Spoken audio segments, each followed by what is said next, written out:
Hello, everyone. Hope you're having a fantastic day. Just a little about myself. I'm Jocelyn of Gothic Genie Insights. And one of my main goals with Gothic Genie Insights is to help people to live the lives that they want for themselves. And so this is a little bit different. I feel like this is kind of something that I get to kind of get to the heart of that I don't often get to address, which is the supernatural side of myself. And I think that is something that a lot of us, hi there, hope you're doing well today.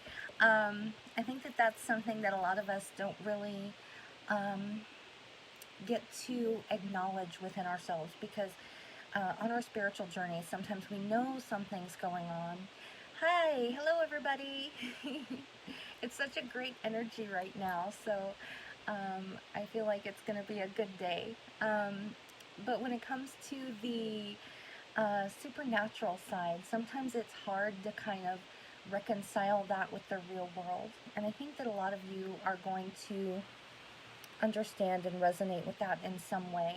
I have a brother who's very in tune, but he says he doesn't want to address or acknowledge any of this because he says life is hard enough as it is. It's confusing enough. He doesn't want to complicate it any further.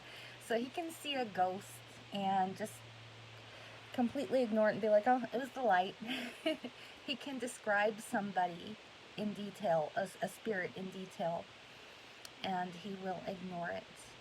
So, so I think a lot of you may kind of resonate with that. How do you reconcile the real world around us with the spiritual energy? And then, of course, getting into, our lineage and things like that. Even if we're not aware of where we come from, I think that these things do attach to, I think they do attach to us, because I've had my own experiences with that.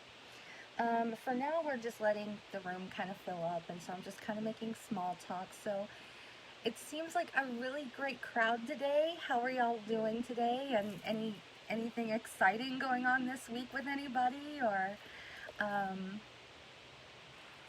I don't know, any Halloween plans or plans for the Samhain season?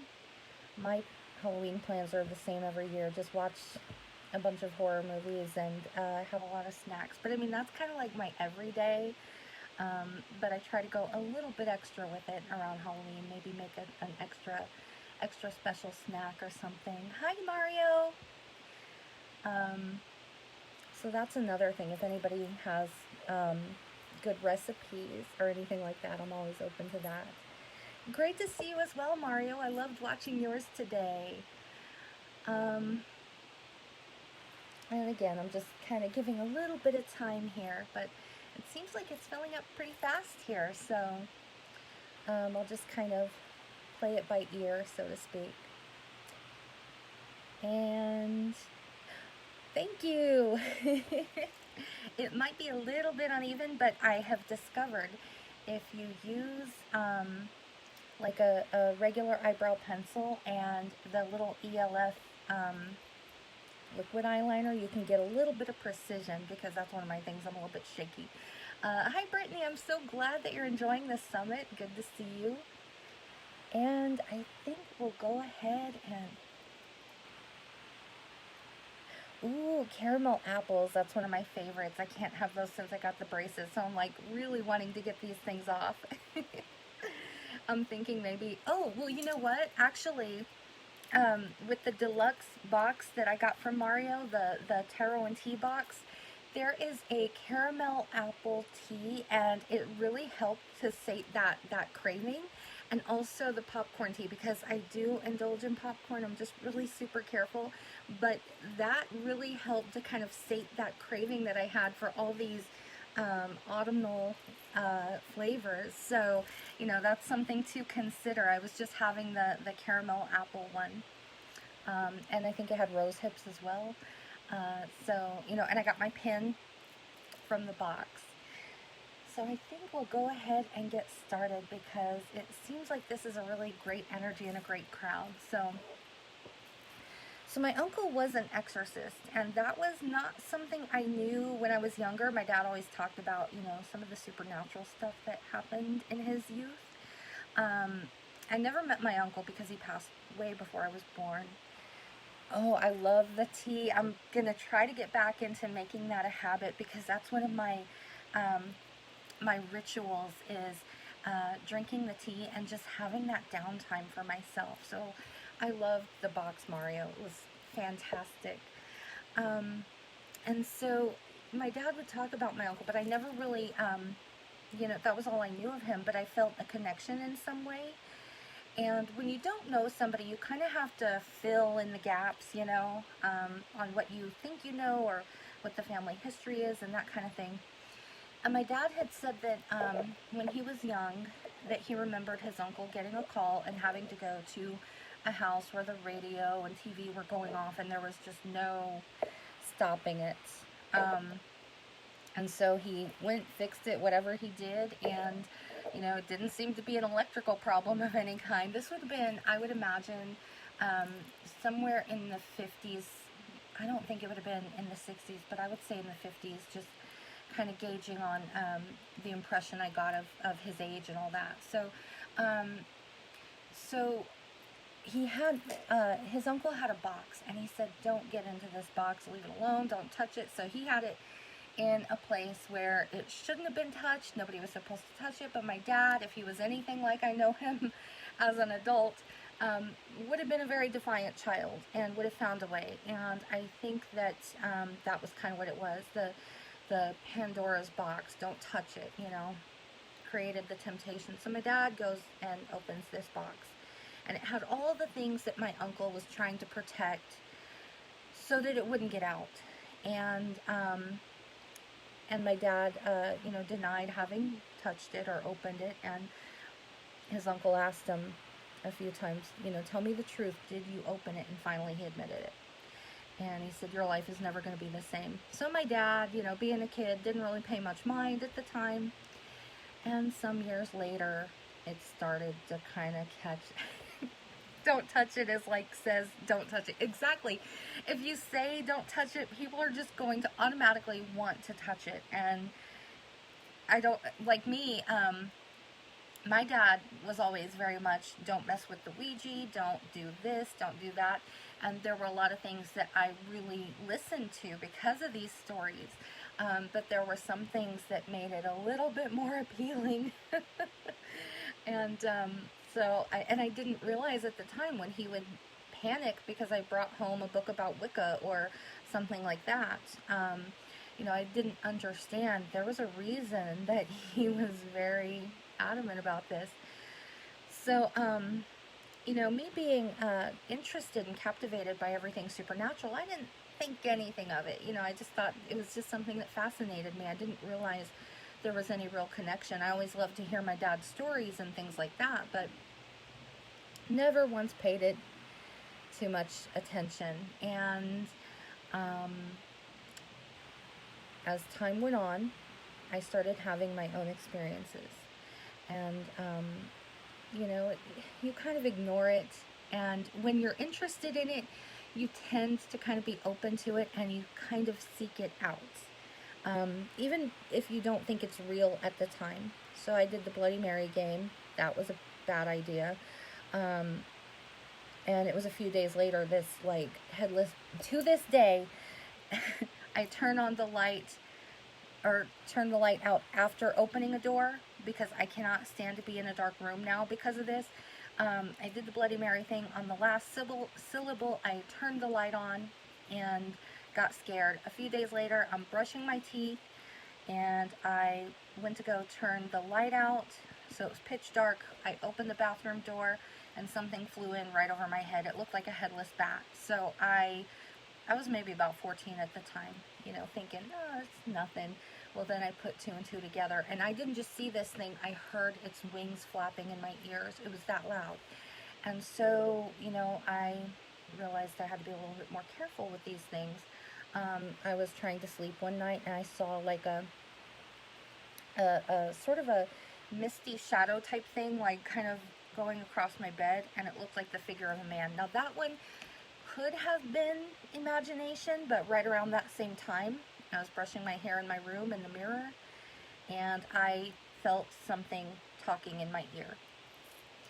And so, I couldn't make out what it was saying. It was like a whisper, but I knew it was something bad. So I just like immediately just darted out of the room. I did not want anything to do with that. And so when we have these things that kind of attach to us, we may not know where it's coming from, but we know that there's something there. And so my dad used to tell these stories, and I think that kind of helped me to fill in the gaps. But it wasn't until I was maybe 30 that he mentioned that my uncle was an actual exorcist, and this really helped to fill in a lot that I didn't know. So for a moment here, I want to appeal to those of us who don't really know where we come from, where we are trying to figure things out on our own, or maybe, looking into those DNA tests and things like that to try to figure where we come from. And through mass genocide and segregation and forced migration and slave trade and all these atrocities in history, I think that there are a lot of questions that we have about where we actually come from. And that's a question a lot of people take for granted. I think that a lot of us have had the experience where people will look at us and say, "What are you?" And they don't think about what that could mean, that some of us may not know. And, that it could be a difficult question for some people to answer. And I think that that's taken for granted. So if we don't know where we come from for any reason, there's also family scandals and secrets and things like that. Charles Lindbergh had an entire whole family over in Germany that didn't know who he was until I think the 2000s. I don't know if it was early part of the 2000s or more closer to 2020. I can't remember, but a whole entire family. He had like 3 women that he was with over in Germany. The kids, when they were adults, happened to see a picture of him and said, "Wait a second, that's Dad." And they did the DNA test and, filled in that gap. But there's, a lot of these things happen to where we don't know where we come from, and we have to kind of use our intuition. And in those cases, it is okay to use our intuition and to trust that. And Mario says, he waited decades to tell you, OMG, well, at least he said something. And the funny thing is, I think that, like, with all the things that my dad had said about my uncle at the time, it was kind of implied in a way, but not really, because I didn't know he was dealing with demons. And so I had written a book when I was around 22-ish, give or take, about all the supernatural stuff, just things that I was excited about with supernatural type things. And I've seen some stuff. I saw this troll thing, and I'm not the only person that has seen this. It looked like the thing in Cat's Eye. When I talk to people about that, there are a lot of people that have actually seen it. So if y'all have, I would love to hear about that. And sometimes it may be much taller or might be small. It just depends. It's always very different for everybody. But the basis of what this thing looked like seems very similar. So in the book I had written about sleep paralysis, and I said I've never had it, was never a thing for me, and all of a sudden I started having sleep paralysis. The first time, well, let me backtrack for a second. The troll thing I saw when I was like, "Hi Christina," I was maybe 10, give or take a little bit. And when I had this first sleep paralysis, I was maybe 20, 22, give or take a little. And it had that troll thing there. And so after that, sleep paralysis became a thing. And there were some horrible, like, indescribably awful things that I have seen during sleep paralysis. And it's scary because you know where you're at. You are aware, and you can tell, like, you're in bed or something, but there's just something that you feel it's real, and I have always felt that. And so just to come right out and say it, I do feel unprotected. I do work with my angels quite regularly. I have always really appealed to them and brought them forth and things like that. And a lot of the sleep paralysis is a demon that is over me. Or two or three times, I know two for sure, it was the troll. And sometimes it'll be like an actual demon that is like holding me down or something. So knowing that there is this side of the family history that I didn't understand, I know now that I really have to up my game and be protected and protect myself. That movie always made me feel as if it was real.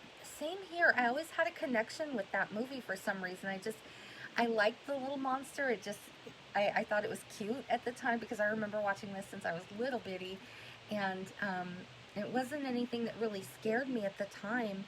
But when I was about 10, I saw one and it was peeking around the door. I would say it was about 2-3 feet tall because of where it was, the way it was standing, unless it was standing on kind of a little ledge thing, I'm not sure, but it was terrifying. And then I thought, am I going crazy? And I asked my parents, did y'all see anything in the hall? And they said no. So I thought, okay, it must have been just my imagination. And then Christina says, sleep paralysis is such a scary thing. I go through phases of it myself. And when you can identify those phases of when they come on strong, sometimes you can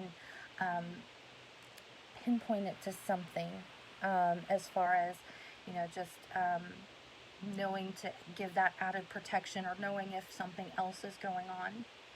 And I think that that's one of the big things about that. And so my father being, he was Catholic when he was younger, and then he was non-practicing when he got older, but I saw elements of that. He had a Blessed Virgin Mary statue and a crucifix, and he, at one point, he was very adamant about getting the Lord's Supper to hang in the kitchen, things like that. So I do use my different things to protect me from my with my lineage and my ancestors, and I do call upon that uncle to come through when I'm really going into something that terrifies me, or something that I can't understand. And there was a time that I was talking to my dad about one of my friends having issues with the paranormal, kind of needing an exorcist, so to speak. And my dad was saying, he said some scary things that I was just kind of floored by, and I'm like, he didn't know what he was talking about. I just kind of brushed it off like he thinks he knows everything.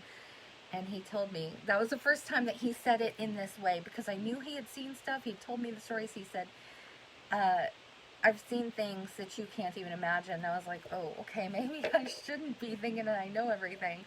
But I really reach out to my lineage and my heritage and my ancestors to try to help me with that, because this is stuff that I'm doing it alone. Since my father passed, I'm trying to protect myself on my own, because when he was around, I felt safer because I had that backup, I'm just going back to read. I remember many years ago, we were night fishing and we saw a creature standing in the path. There were no bears in my area. A few nights after we saw it, there were hundreds of people looking for it. Some who also saw it. Do you know what that was? Was it like a Bigfoot type thing, or like the Dog Man? I'm really interested in Dog Man. But do you know what that could have been? And then Brittany. So I'm so thinking of the movie Constantine right now with Keanu Reeves. I have not seen that, but I really need to. And then Mario. Okay, until I got into Norse mythology, I didn't understand how some nature spirits like giants, trolls, and elves work with people, or rather I couldn't recognize it other than the tales people tell. You have to have your own experience to understand what it means for you. But when they come, I pay attention. Yes. Having someone who understands what you're going through on a spiritual level is such a gift. And that's why I'm so glad to be among everybody here, because everybody has their own experience, and I can learn from that. And, having somebody to talk to about these things that understands, it is just unbelievable. I mean, because there's some things that I don't even know what it is, and I'm just kind of winging it. Elementals and cryptids, sometimes hard to tell. Yikes, it can be. I think I'm going to have to make it a point to find Constantine and watch it now. Just tall and dark, never found out what it was. What's interesting for me is that I may not be able to resonate with certain things, certain beings, but I can resonate with them if they are around somebody else. Example, I may not be able to, for myself, always feel fairy type energy or spirits or things like that, but if it's around somebody else, I can pick it up, and I usually get the confirmation that yes, I saw something, or yes, I've been working with them since childhood and that kind of thing. And I think that that in itself really gives a whole new level of how every one of us has something so very different for ourselves and how we resonate with things. I may not resonate with something under a certain label, or it may not register with me, or whatever the case may be, but if it's applicable to somebody else, that'll pop up in a reading usually. And I think that that's kind of cool, because it may not be something I understand, but it's something that somebody else may understand, like a fairy, or a certain type of spirit guide that may not necessarily be in human form, and things like that. So another level, I think that some of us combat this idea of, with family. It's kind of like sometimes we're not allowed to celebrate who we are because of whatever reason, and people get very upset if you go against anything that they believe or anything that they think. So, when the DNA tests start popping up and it comes back and it's not what people think, I mean, there's some confusion there, and there's a lot of, these back and forth conversations that it's wrong, or, this or that, whatever the case may be. Case in point.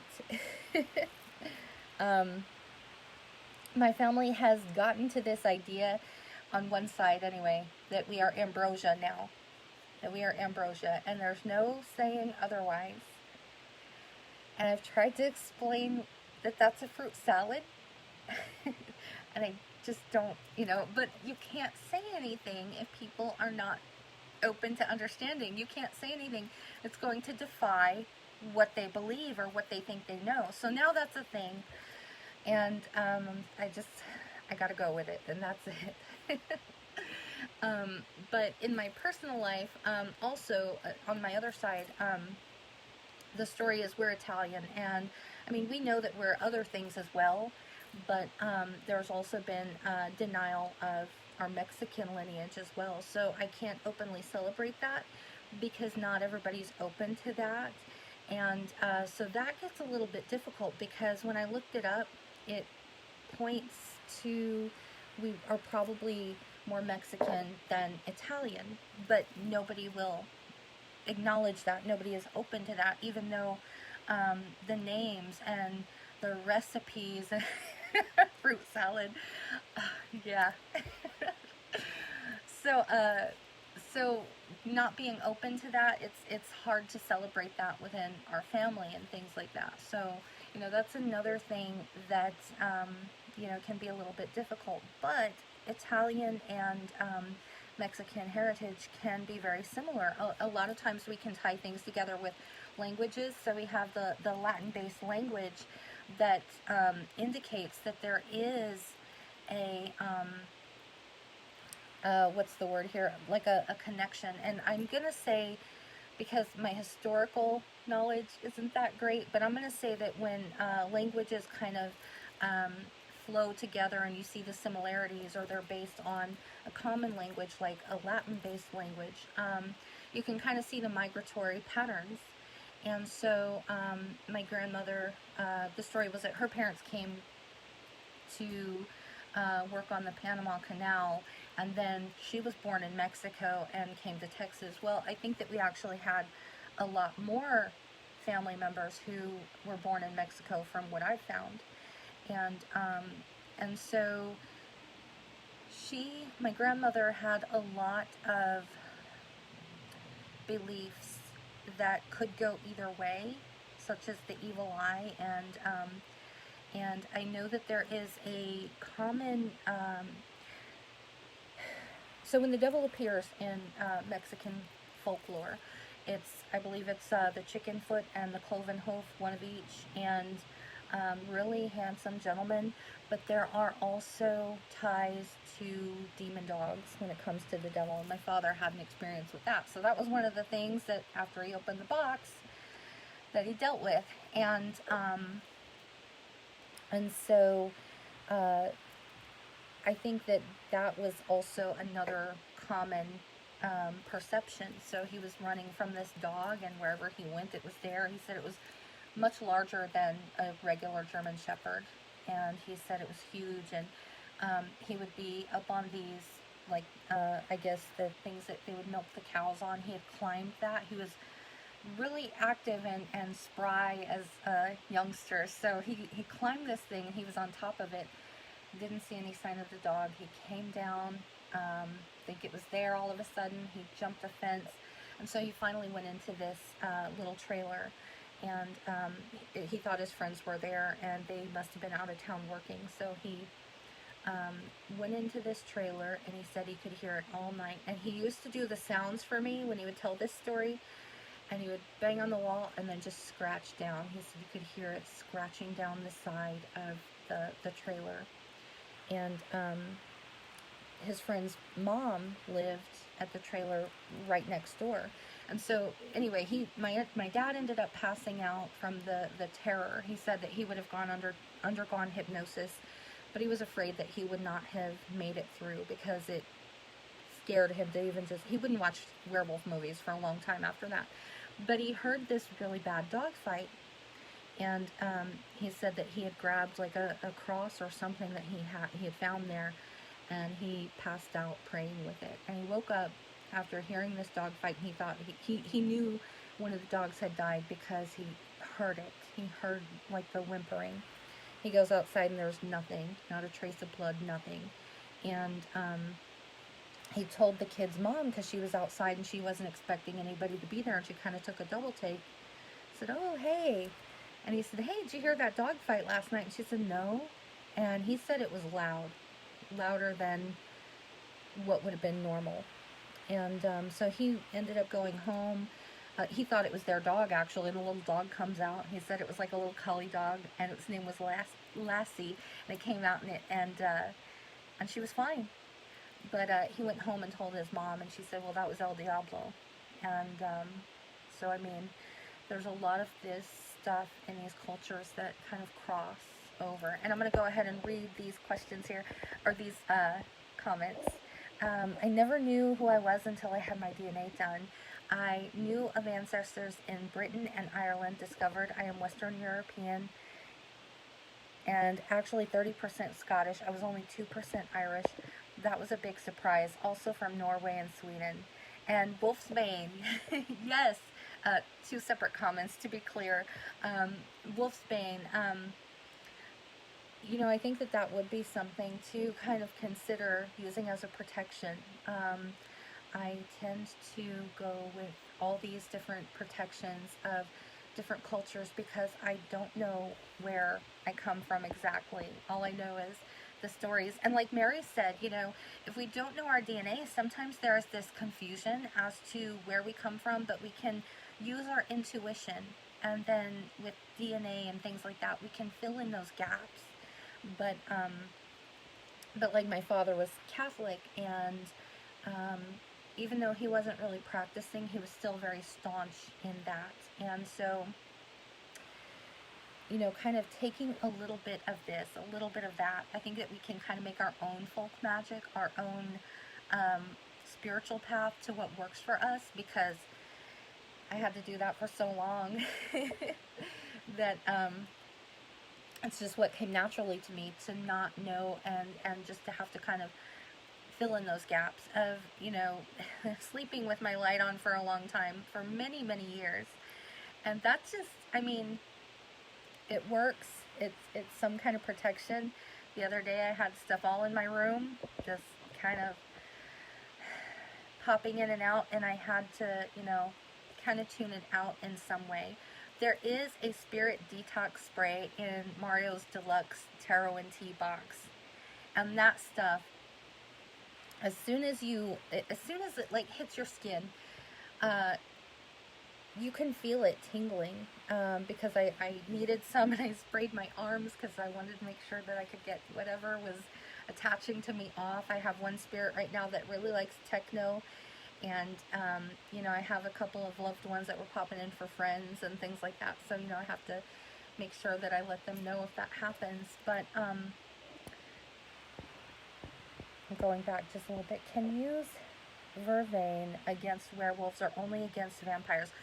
I have never heard of that, actually. I know that a lot of times with werewolves and vampires, it's very, very similar, as to different cultures. Not just different cultures, but because they are seen as an entity of evil. And so certain things like with silver, I forget the reason, I just literally read up on this. Silver can repel both vampires and werewolves because there's something about how it was made, or its association with Christianity or something like that. I can't remember exactly. But holy water, the garlic, because there is a term, what is it? Like repels like. So if you have something that's foul, like garlic, it can repel the evil. So, I know that a lot of those are kind of interchangeable, and I know with the movies, they really kind of take a lot of liberties on that as well. I have Aboriginal, Scottish, French, Polynesian heritage. I feel a strong pull towards shamanism and folk magic. And I'm going to read let me go back to that comment. So, with shamanism and folk magic, I just want to recommend Marissa Lovett. I believe I'm saying her name correctly. So she's wonderful with that. And then the next comment, in Mexican culture, do you also use cascarilla? Is that it? And Florida water for protection. I use a lot of Florida water.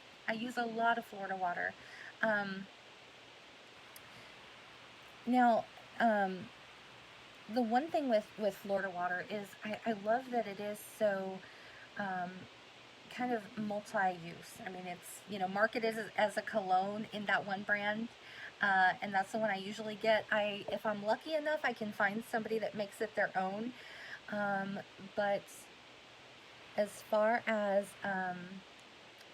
using it regularly, I need to start making that more of a habit, because even I think that when we're in the spiritual field, it's kind of like when I worked retail, I would forget how important this stuff was, because otherwise I was like getting drained, and I would just feel like, okay, I need 5 days off just to be able to, kind of collect myself, and kind of center the energy. But I really do need to make more of a point with the Florida water. And with sage, I try not to do that as much, because if I'm going to get sage, I'm going to be sure of where it's sourced and where it's collected. And the last batch I got was from a lady who she collected it at a certain time and harvested it, and she was very knowledgeable about what she did with it and things like that. So to not endanger it any further, because it is kind of under the threat of endangerment right now. I know that I'm kind of like rambling, but I'm trying to put my thoughts together on that. I think y'all know what I'm saying. I just want to make sure that if I do use sage, that it's ethically sourced, and not from like Sephora, that time that they tried to do that and have the little witch box. A lot of people were mad about that. Okay, next comment. I've been doing a bit of genealogy and recently learned that my mom's side has a lot of Pennsylvania Dutch and Quaker ancestors. I am really enamored with Sleepy Hollow, just everything about it. Since I was a little girl, we had a puppet show in school with Sleepy Hollow, and my mom always loved that story. And so I want to say that in that story, it had a little bit of historical context of the Dutch on the Hudson River, And I think that that kind of fed into the migration of Pennsylvania Dutch as well. So, that's one thing that I just thought was so cool. And if you look, on Google Earth, I love that because you can go anywhere in the world. And so I've virtually visited Sleepy Hollow a few times. And I think that like I said, the connection there to Pennsylvania, because they are so close, um, I think that that kind of helps us to kind of get into our own ancestry, to be able to virtually visit places that we may not have the time or energy, or just kind of want to take a peek and see what it's like. Um, and even better if we can identify exactly where we are or where we were from, because then we can kind of get a little bit of a vibe on it. Um, in powwow, I think they use, I don't know how to pronounce this word, ASAFOETIDA, in a red pouch against evil entities. That's interesting, because I do use a lot of red, and for different purposes, and I think that that is a very powerful color. Um, I'm going to read these comments, and then I'm going to go back to the evil eye very quickly. Italian, Sicilian, and Greek with a little French.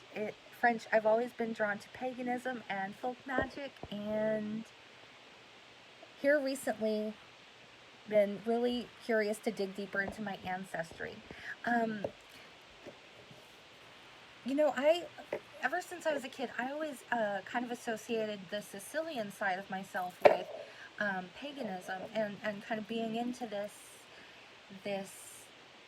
supernatural kind of zone, you know what I mean? And so, learning a little bit more, I think that it kind of opened the door a little bit more to me to be able to see where we came from, and that migratory pattern really lent way to a lot of these things that I've been seeing. There's something that I am hesitant to discuss because I don't know what it was or where it came from. But as far as I know, this was something that was started out in the movies and then became a real thing. The rake. I think I've seen one of those. And so, kind of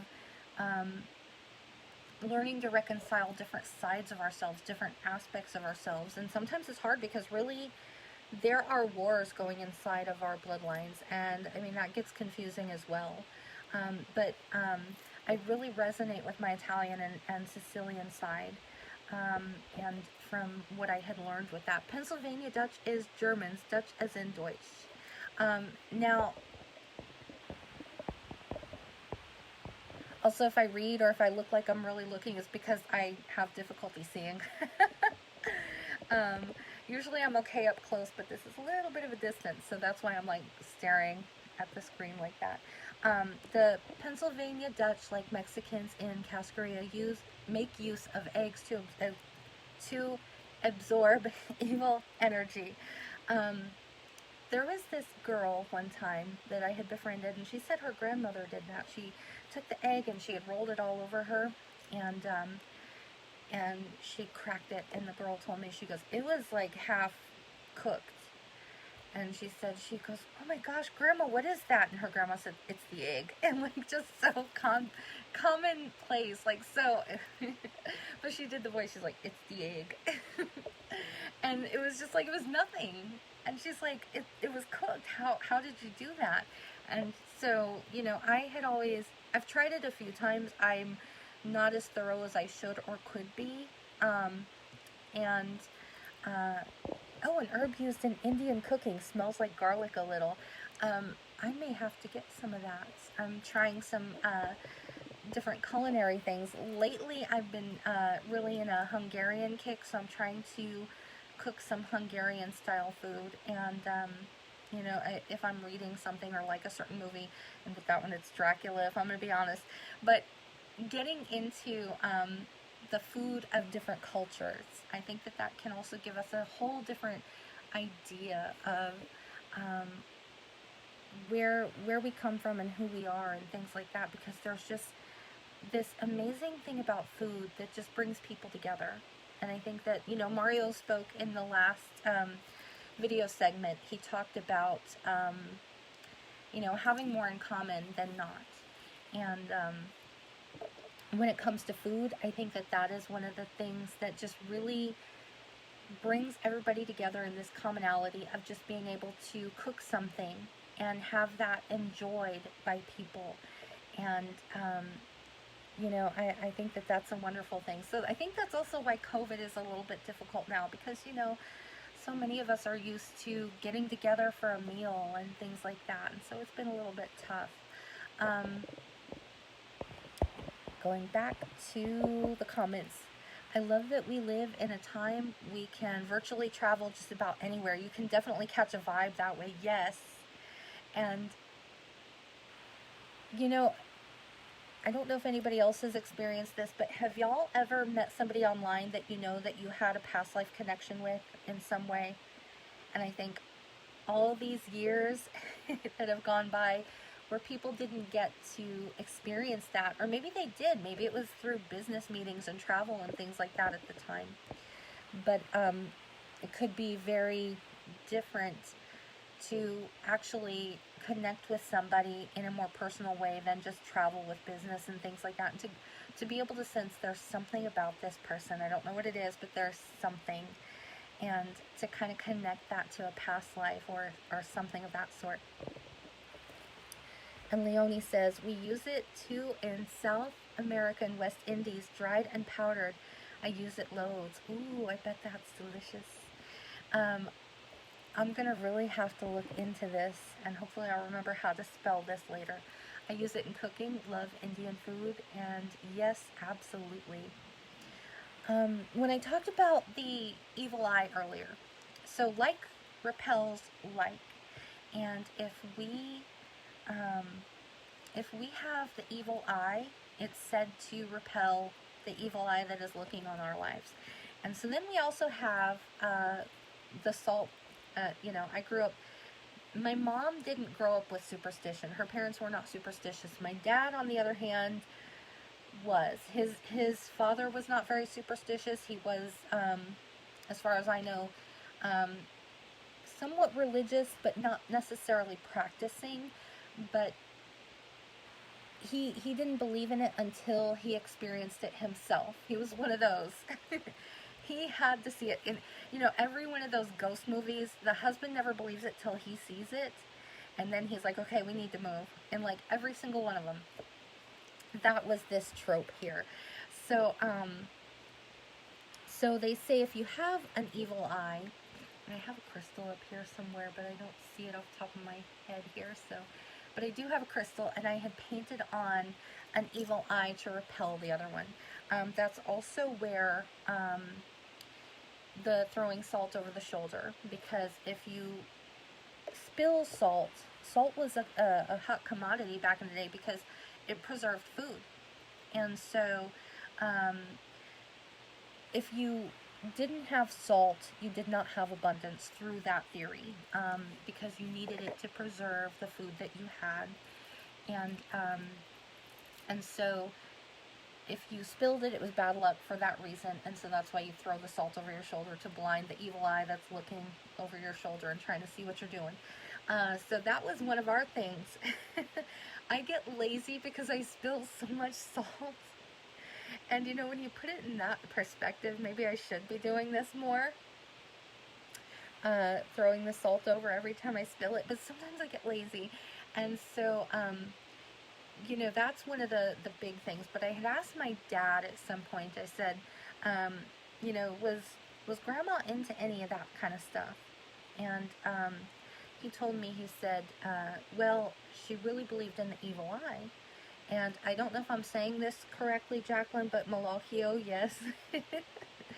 Yeah, because I know what it is in Spanish, but I can't think of what that is off the top of my head. I don't know why. Do you use the Simaruda against the evil eye? I'm not sure what that is, so I'm going to have to look into that as well. I always wondered why people threw salt over the shoulder. Thanks for explaining. There's a few other reasons for that too, but that's the one that I adhere to more because it just resonates more with me.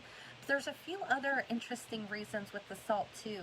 And so, if you have a little bit of time to just kind of, look around, see what's out there, it is an interesting belief to kind of look into. Salt used against witches too, from Hocus Pocus.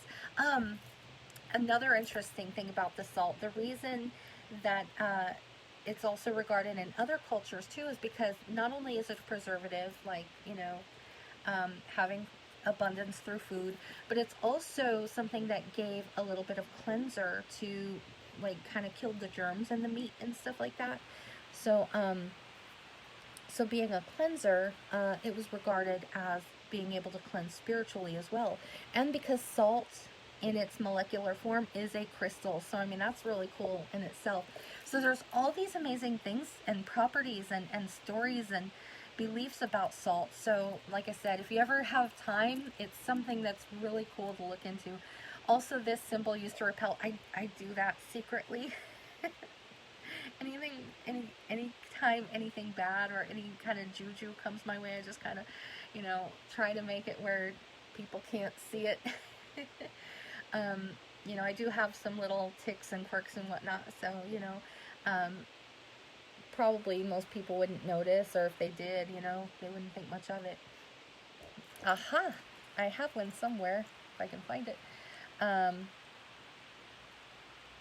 Well, here it is, my little horn. So I use that as one of my protections as well.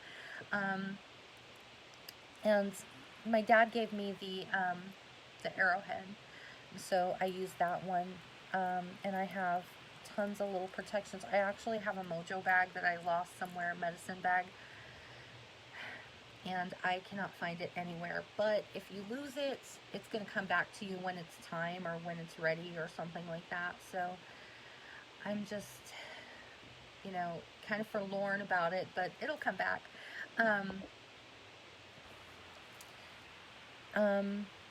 So the horn is an Italian amulet or talisman worn to protect against the evil eye.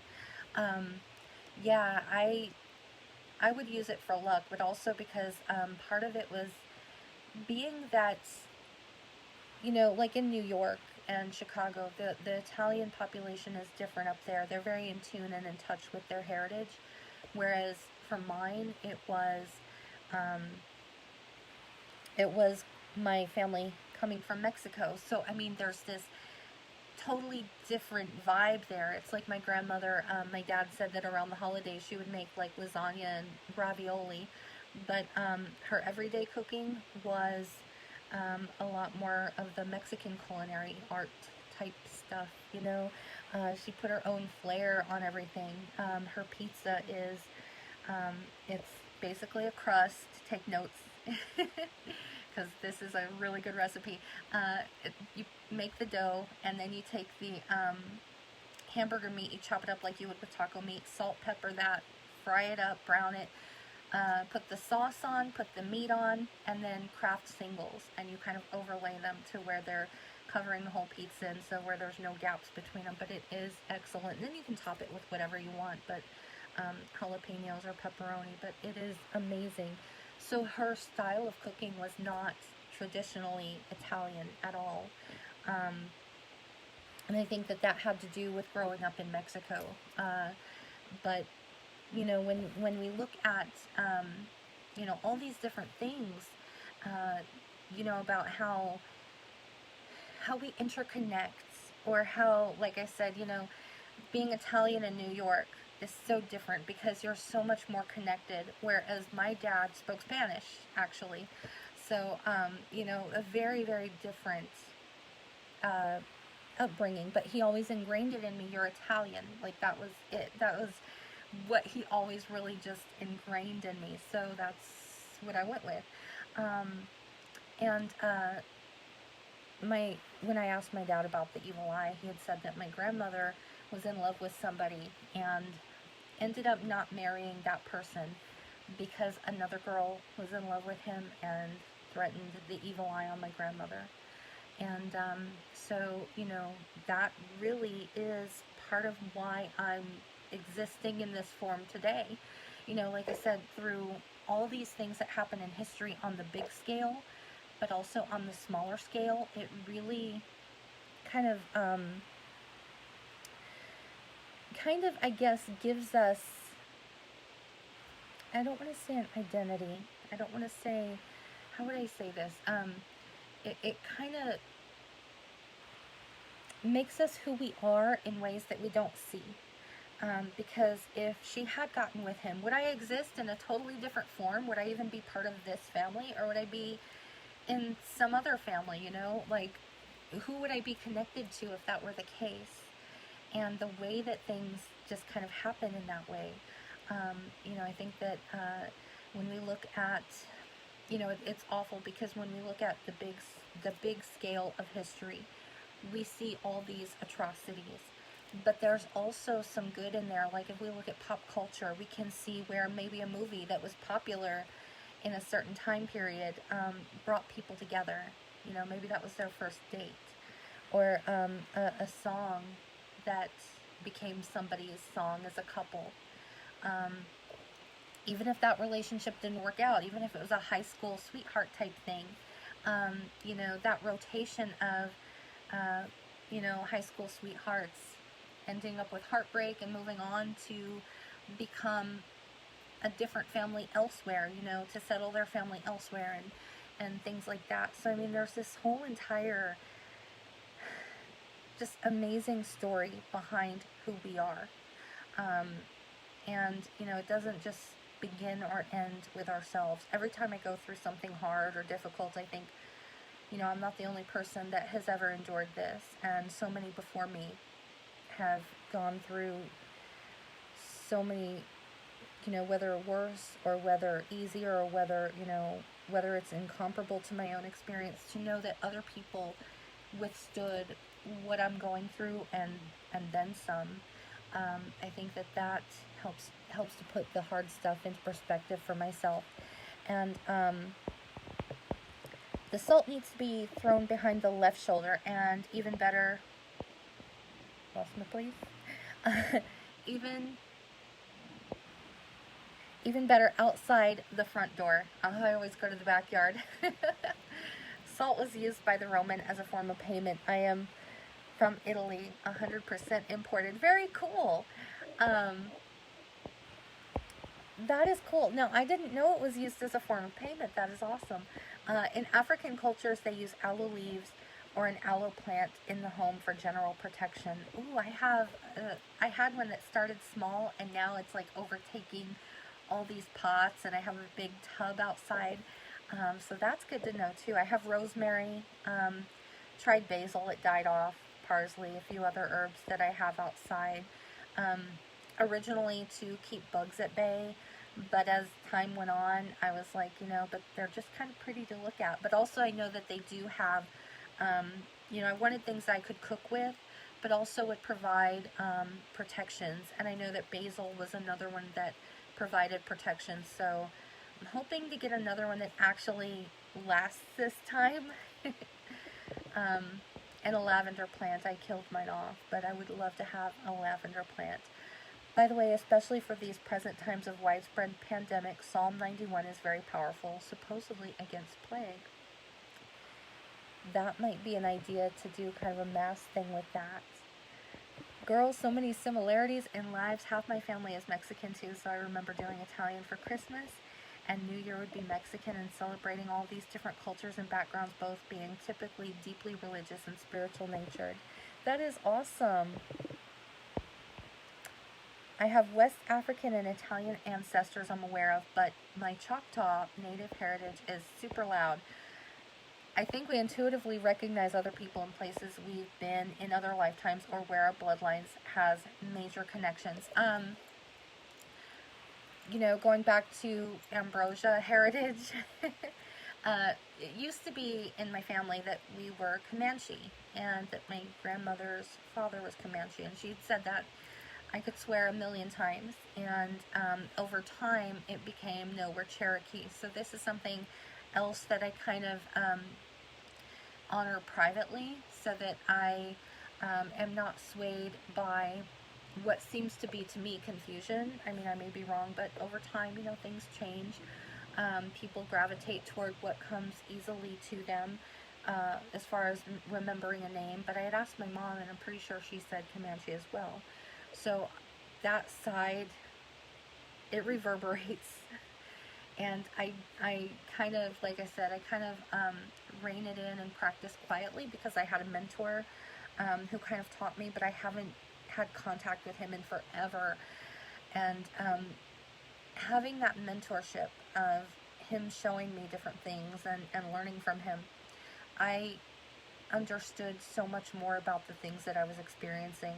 And that was when I kind of started hitting that point of awareness, and having that native bloodline, even though it may be small, it speaks to me.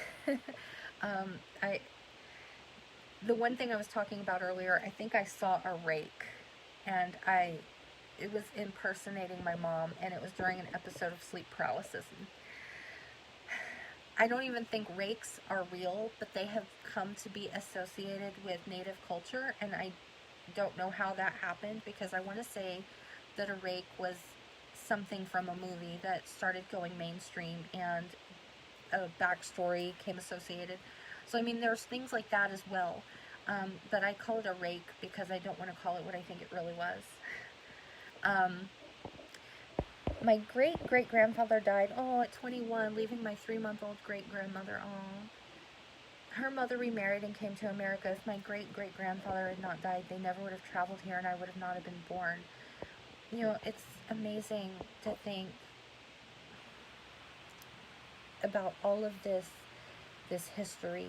You know, so much tragedy, and you know, and then also so many good times and so much love there, and you know, just, and this is where I struggle with being an empath.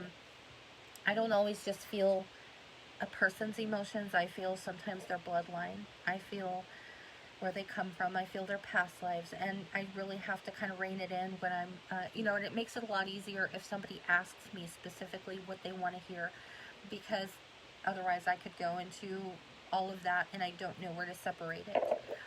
But sometimes I can look in somebody's eyes and I will see thousands of ancestors just from looking in their eyes, and I have to kind of tune back into my vision, my actual sight vision, you know, and so that's a little bit tough. But yeah,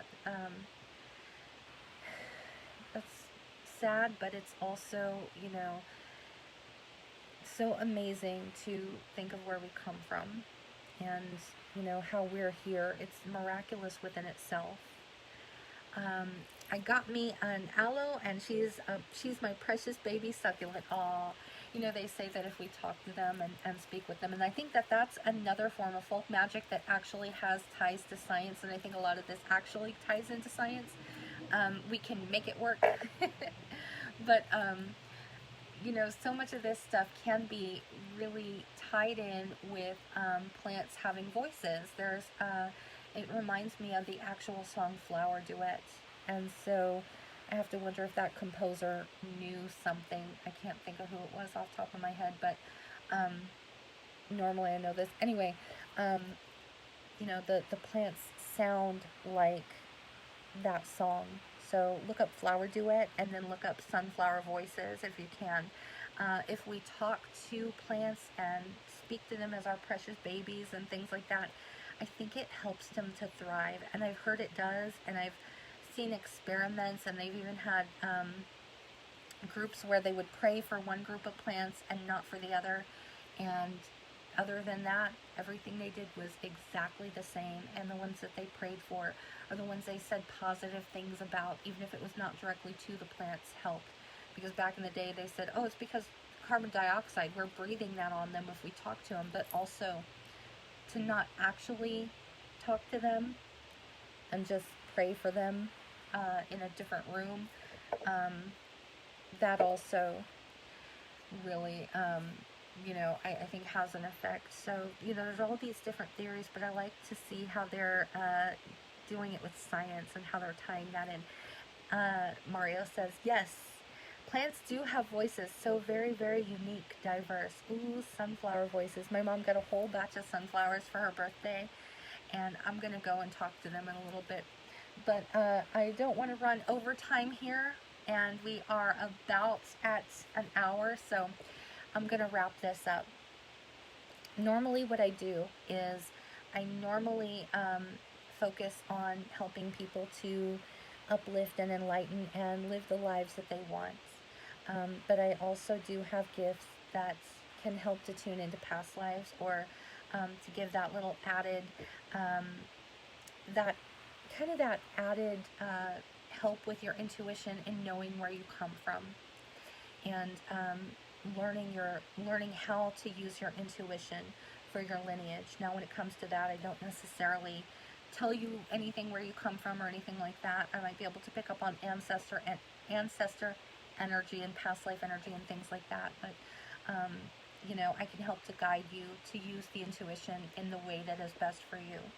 So that is one of my gifts and one of the services I offer. But also, I am able to help you with protection. So if you are going through the sleep paralysis thing, like myself, if you are struggling with those kind of things, please feel free to reach out, and you can book a session with me. And I hope you enjoy the rest of this summit. Let me read this last comment here. Plants pick up on their surrounding vibrations. They certainly do. And I think that just in that same way, I think we as human beings do the very same thing, where we pick up on energy and vibrations from other people and everything around us. And tuning into that can help us to know what's right for us, or if something's just not sitting right with us, or if we walk into a thrift store and something's got some bad energy on it, you may not want to buy that thing. I think that we're all very in tune with vibration and energy, and to me it's all kind of one and the same in frequency. I am going to post the free gift as promised in this comment section, so you can feel free to grab that. And I think I'll go ahead and wrap this up, but it was such a pleasure, and thank you all for joining me, and I hope to catch up with y'all soon. Have a wonderful day. Enjoy the rest of the summit.